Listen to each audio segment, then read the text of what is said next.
오늘 다윗은 그 아들 압살롬의 반역에 의해서 쫓기는 신세가 된 그 상황에서 이 시를 썼던 것으로 알려져 있습니다. 그러니까 그 심신이 대단히 피곤한 중에 있는 것이죠. 이렇게 온 마음이 무너져 내리고 육신이 무너져 내릴 때 우리가 의지할 분은 오직 여호와이심을 다윗은 우리에게 다시 한번 알려주고 있습니다. 27편 1절에 보니까 여호와는 나의 빛이고 나의 구원이시고 이렇게 표현합니다. 하나님이 이 어두운 상황 가운데 빛이 되시는 분이시고 이 절망 가운데 참된 구원이 되시는 분이 바로 여호와이심을 그는 고백하고 있는 것입니다. 그래서 그 여호와는 나의 빛이요 나의 구원이시니 그 다음에 뭐라고 고백하냐면 내가 누구를 두려워하겠는가 이렇게 고백합니다. 절대로 나는 두려워하지 않는다. 왜냐하면 그 2절과 3절에 보십시오. 악인들이 내 살을 먹으려고 내게로 왔다 이렇게 표현하고 있고 군대가 나를 대적하여 진을 치는 그러한 상황일지라도 나는 두려워하지 않겠다 이야기하는 것입니다. 그러니까 어떠한 그 어려움과 환난과 그 상황 가운데서도 사람 때문에 이 어려운 상황을 두려워하지 않겠다 이렇게 표현하는 것입니다. 그것은 무엇이냐면 이 모든 상황을 뛰어넘게 하실 분은 바로 여호와 하나님이심을 그는 더 확신 가운데 나아가는 것입니다. 사무엘하 22장 29절에도 다윗은 이런 고백을 합니다. 여호와여 주는 나의 등불이시니 여호와께서 나의 어둠을 밝히시리이다. 여기서도 어둠은 우리의 삶에 대단히 힘들고 어려웠던 그러한 상황을 이야기하는 것입니다. 그러한 그 어둠의 상황을 밝혀주실 수 있는 분이 여호와이심을 다윗은 너무나 잘 알고 있었습니다.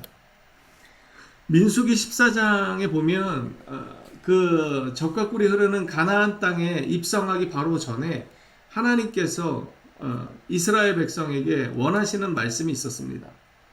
그들이 그 가나안 거민을 대단히 두려워해서 믿음을 가지고 확신하지 못하고 두려움에 떨고 있을 때 주님께서는 이렇게 말씀하셨습니다. 다만 여호와를 거역하지는 말라. 또 그 땅 백성을 두려워하지 말라. 그들은 우리의 먹이라. 그들의 보호자는 그들에게서 떠났고 여호와는 우리와 함께 하시느니라. 그들을 두려워하지 말라. 이렇게 권면했습니다. 그런데 여기 보면 여호와를 거역하는 것이 그 땅 백성을 두려워하는 것이다 이렇게 표현합니다. 그러니까 사람을 보고 두려워한다는 것은 하나님을 온전히 의지하지 못하고 하나님을 신뢰하지 못하는 불신앙을 드러내고 있음을 우리는 알 수 있습니다. 그러한 차원에서 보자면 오늘 이 다윗의 1절의 고백은 대단히 놀랍습니다. 2절과 3절에 나와 있는 것처럼 악인들에 의해서 둘러싸여 있고 생명의 위협을 받는 가운데 있지만 하나님이 나의 빛이 되시고 하나님이 나의 구원이 되시기 때문에 나는 절대로 두려워하지 않는다 고백하고 있는 것입니다. 이 두려워하지 않는다고 하는 것은 하나님을 온전히 신뢰하고 있는 그의 순수한 신앙을 그대로 드러내는 것입니다. 하나님께서는 이러한 신앙의 고백을 기뻐 받으시는 것이죠. 그래서 이어서 보면 이렇습니다. 3절에 보면 군대가 나를 대적하여 진칠지라도 내 마음이 두렵지 아니하며 전쟁이 일어나 나를 치려 할지라도 나는 여전히 태어나리로다. 이것은 과거에 하나님께서 그를 도우시고 그를 구원하셨던 그 과거의 그 삶이 앞으로의 그 어려움 가운데서도 능히 나를 도우실 수 있음을 더 확신하게 하는 근거가 된 것입니다. 우리는 과거를 자꾸 잊을 때가 있는데 하나님께서 나에게 베풀어 주신 은혜를 늘 기억해야 하는 이유는 바로 여기 있습니다. 앞으로 닥칠 모든 환난 가운데서도 나를 능히 이기게 하시고 회복시켜 주실 분은 바로 지금까지 나를 건져내 주시고 인도해 주신 하나님이시라고 하는 이것을 기억해내야 하기 때문에 그렇습니다. 그래서 우리가 과거에 있었던 일을 잊지 않아야 하는 이유가 여기 있는 것이죠. 그러면서 4절에 오늘 주제와 같은 그 고백을 다윗은 합니다. 내가 여호와께 바라는 한 가지 일, 그것을 구하겠는데 내가 하나님 앞에 구하는 것은 딱 한 가지 이것입니다. 그것이 무엇입니까?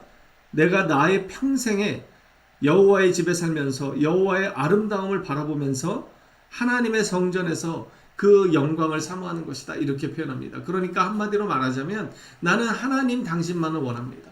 하나님만을 원하고 하나님의 영광을 보기를 원하고 그것을 끝까지 사모하면서 살기를 원하는 것, 그것 한 가지가 내가 주님께 바라는 유일한 기도의 제목입니다. 그러니까 들어주십시오. 이렇게 고백하는 것이죠.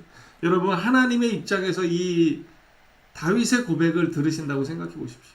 다윗이 이 절망과 어려움과 고독과 이 슬픔 가운데 나를 이 어둠에서 건져내 달라고 그것만 구하는 자가 아니라 사실은 그 어둠에서 건져내 주시는 하나님을 보게 해달라고, 그 하나님의 은혜를 내가 끝까지 사랑하고 그것을 바라는 사람으로 살게 해달라고 기도하는 것입니다. 마치 이것이죠. 우리 어린아이들이 부모의 선물을 좋아합니다. 부모가 어떤 것을 해주면 참 기뻐하는데 이 아이가 이렇게 고백하는 것입니다. 나는 다른 거 다 필요 없습니다. 나는 엄마 한 사람이면 충분합니다. 엄마의 얼굴 보는 것 그것만으로 나는 내 평생에 다른 소원은 없습니다. 이러한 고백을 자식으로부터 부모가 듣는다 얼마나 기쁘겠습니까? 그런 것처럼 오늘 이 다윗은 이러한 절체절명의 위기 상황 속에서도 나를 건져내 주시는 것 그것보다 더 우선해서 구하는 것이 무엇이냐면 바로 하나님의 은혜고 하나님의 영광이고 하나님을 구하겠다 이렇게 고백하는 것입니다. 그러면서 5절과 6절은 그렇게 고백합니다. 왜 그렇게 하나님의 은혜를 구하고 하나님의 영광을 구하는가? 여호와께서 환난 날에 나를 그의 초막 속에 비밀히 지키시고 그의 장막 은밀한 곳에 나를 숨기시며 높은 바위 위에 두시리로다. 주님은 그렇게 나를 사랑하시고 끝까지 나를 책임지시는 분이시기 때문입니다. 그런 하나님의 본질을 깨닫게 되면 우리는 하나님의 영광을 추구해야 하는 것입니다. 우리가 하나님이 만드신 피조물을 보면서도 감탄을 금할 길이 없을 때가 있습니다. 아름다운 광경을 보고 어제도 그 날이 아주 좋아서 하늘을 보면서 참 감탄을 했는데, 우리가 피조물을 보면서도 감탄을 하는데 하나님의 영광을 보게 되면 어떻게 될까요? 정말 놀랍도록 반하게 될 것입니다. 그 하나님의 영광을 오늘 다윗은 보고 싶다. 그것만을 바라고 구하고 있다. 이렇게 고백하는 것입니다. 고린도후서 3장에 보면 우리가 다 수건을 벗은 얼굴로 거울을 보는 것 같이 주의 영광을 보게 되는 그때가 있을 것이다. 이렇게 이야기합니다. 그와 같은 형상으로 변화하게 될 것이고 영광에서 영광에 이르니 곧 주의 영으로 말미암습니다. 주님의 영광을 우리가 보게 될 그날이 있음을 기억하십시오. 그리고 그 영광을 끝까지 사모하는 믿음의 백성들이 되십시오. 그리고 우리에게 가장 좋은 것을 주시는 그분을 바라보고 그분을 추구하고 그분을 사모하는 믿음의 일꾼들이 되시기를 주님의 이름으로 축복합니다.